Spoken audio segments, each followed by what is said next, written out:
투자는 민첩한 여우처럼. 안녕하세요, 샌드폭스입니다. 자, 이번 시간에는 채권 여전히 이러한 이유에 대해서 살펴보도록 하겠습니다. 자, 빅 경제 사이클의 5번째 국면에 진입했고, 이게 모든 게 이어집니다. 금도 그렇고 그리고 채권, 달러 비롯해서 나스닥, 이 미국 증시와 국내 증시까지 다 이어지는 분석이기 때문에, 자, 이번 시간은 조금 더 집중해 보시면 되겠습니다. 영상 길이는 굉장히 짧게 만들었기 때문에, 자, 이런 부분들 한번 체크해 보도록 하겠습니다. 현재 빅 경제 사이클의 5번째 국면에 진입하였습니다. 자, 이전의 사이클은 과잉과 거품의 번영의 시기를 지나서 빈부격차와 재정이 악화되고 갈등이 심화된 시기로 현재 넘어오게 되었는데요. 부채가 과도하게 쌓이며 물가 상승을 초래하기 때문에 재정 악화와 갈등이 심화된 기간으로 국가와 국민의 재정이 불안정하고 구성원들 간의 소득과 가치관의 대립이 발생되고 경제적으로 좋지 않은 사건들이 발생되는 시기라고 보시면 되겠습니다. 또한 세수 감소와 지출 증가로 인해 재정 적자가 커지게 되고, 중앙은행 이외에는 아무도 국채를 구입하려 하지 않는 상태로 더 이상 이제 국채를 통한 화폐 발행이 어려워진 정부는 이 세금을 인상하거나 긴축 재정으로 대응함과 동시에 정부는 엄청난 통화를 발행해서 국채를 사들이게 되는 이런 경우가 발생될 수 있습니다. 자, 그때부터가 이 혼돈의 스태그플레이션이 발생되는 거고요. 자, 아직까지는 현재 이 구간에 왔다라고 보시면 되겠습니다. 자, 그래서 앞으로 벌어질 상황들이 이 채권을 매입해줄 주체가 발생되지 않아서 더 이상 이 채권을 통해서 통화 발행이 되지 않고 돈을 그냥 인쇄해버려야 되는, 자, 이런 대참사가 일어날 수 있겠는데, 자, 이게 바로 신용 등급의 추가적인 강등이 될 수 있고,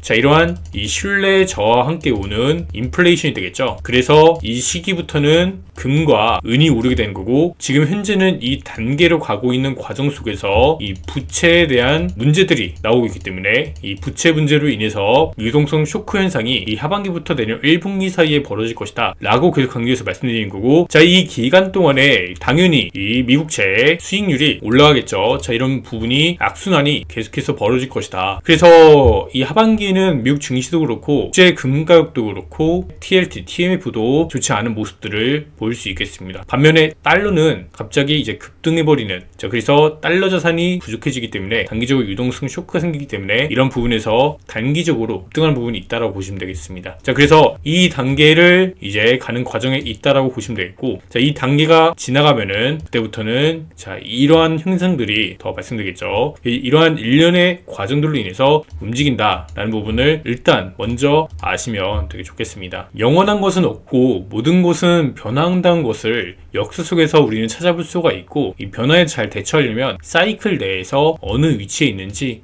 자, 이런 부분도 잘 살펴봐야 됐고요. 자, 그리고 이러한 부채 사이클의 후반부로 가면 갈수록 이 시위와 내란이 다발하게 되고 폭력적으로 변하면서 국가 간 전쟁도 발생될 수 있다고 합니다. 그래서 이런 부분들이 있겠고, 그래서 이런 과정 속에서 아무래도 채권은 많이 고위험으로도 분류가 될 수도 있겠다. 이 채권 제가 2달 전부터 말씀드린 게, 이게 오르려면은 최소 우리가 3년 후에 채권을 봐도 늦지 않는다 라는 말씀을 드렸습니다. 이거 아직도 변하지 않았고요. 이때 당시에 제가 말씀드렸는데, 추가적으로 수포의 반등이 일어나더라도 다시 하락 전환하면서 내려갈 수 있는 부분이 있겠다라고 이렇게 말씀드리는 거고요. 현재 풀이장에서 87불 위치를 기록하고 있습니다. 그리고 TLT는 그나마 괜찮을 수 있습니다. 근데 이 TMF, 자, 이게 문제죠. 사실 이 상품 같은 경우는 이제 손절의 영역도 끝났다고 봐도 됩니다.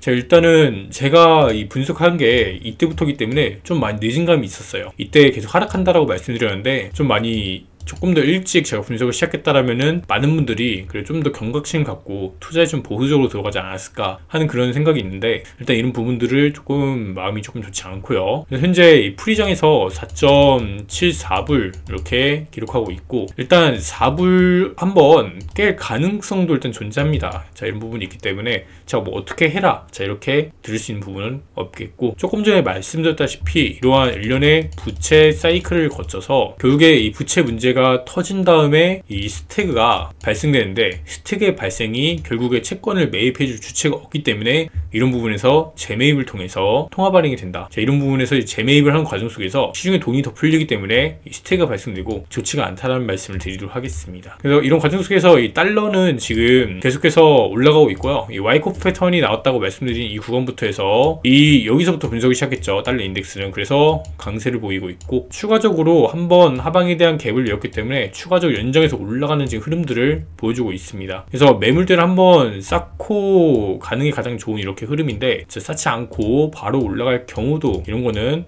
어느 정도 예측할 수는 없겠지만, 자, 결국에 올라갑니다. 뭐 이렇게 쌓다가 올라가든 아니면 바로 이렇게 이런 식으로 올라가든 결국 올라갑니다. 이 기울기의 값은 이 시장이 어떤 이슈가 나오냐에 따라서 조금씩 달라지는 부분이 있다. 마찬가지로 원달러 환율도 제가 분석한 이후로 이 구간에서 분석드렸죠. 그래서 올라간다라고 했는데, 이 환율이 오르기 전에 국제 금과 국제 은 시세 상승이 먼저 동반되고 환율이 오를 때 조정이 받았으면 딱 좋았을 법한데, 일단은 환율이 조금 급하게 오르고 있습니다. 그런 반면에 금과 은의 국제 시세가 하방 이탈했기 때문에 하반기에 이런 부분에서 국제 시세가 추가적으로 납부 가능성이 있다는 말씀을 함께 드리도록 하겠고요. 그래서 원달러 환율은 추가적으로 강세 보이면서 1,700원이 보수적인 가격이고, 최악의 경우에는 2,500원까지 또 올라갈 수 있는 부분이 있다는 말씀을 다시 한번 드리도록 하겠습니다. 이 부채 문제 굉장히 심각합니다. 미국을 비롯해서 현재 일본도 그렇고 국내도 그렇고 중국도 그렇고 되게 많아요. 그리고 GDP가 낮은 국가들에게서는 이 디폴트를 선언한 국가들도 굉장히 많이 증가했다라는 부분이 있고,